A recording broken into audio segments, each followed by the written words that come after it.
Hi, my name is Julia Driver, and I teach in the philosophy department at Washington University in St. Louis. Today, I'm going to introduce you to the theory of consequentialism. Consequentialism is a type of normative ethical theory.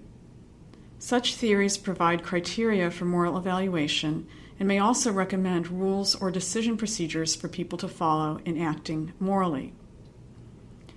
Consequentialism, in its most general form, holds that the moral quality of an action is completely determined by its consequences. There are variations on this theme. For example, we might be evaluating character traits instead of actions, or we might be evaluating actions in terms of the consequences of adopting a set of rules that prescribe those actions. The common thread, however, is that moral quality is a function of consequences and nothing else. Traditionally, consequentialist theories of moral evaluation have two parts. One part is an account of what is good, and the other part an account of how to approach the good, which underlies the attribution of deontic properties to the action, such as the property of being right.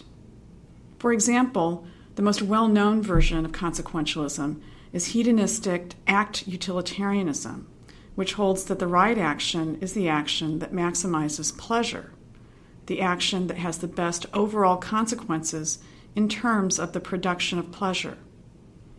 Here, the theory of the good is hedonism, which is the view that pleasure is the one intrinsic good, and the approach to pleasure is to maximize it or to produce as much of it as possible. Suppose a doctor, Martha, has a dose of medicine that is just enough to save the life of one person, Steve.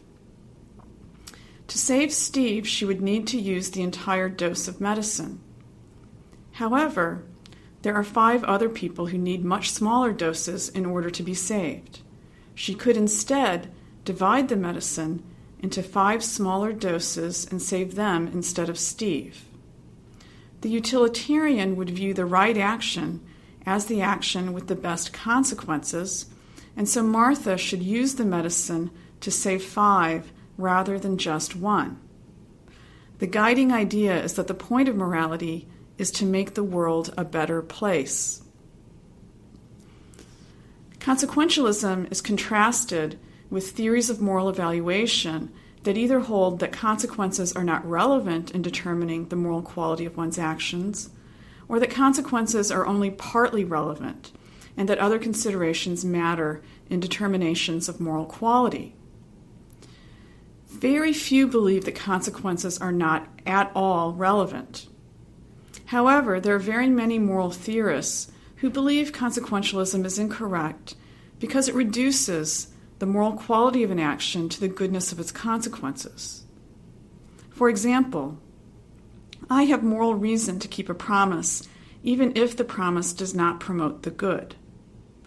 The reason is simply that I made the promise. If I break a promise, I have done something wrong, even if the consequences of breaking the promise are slightly better than the consequences of keeping the promise.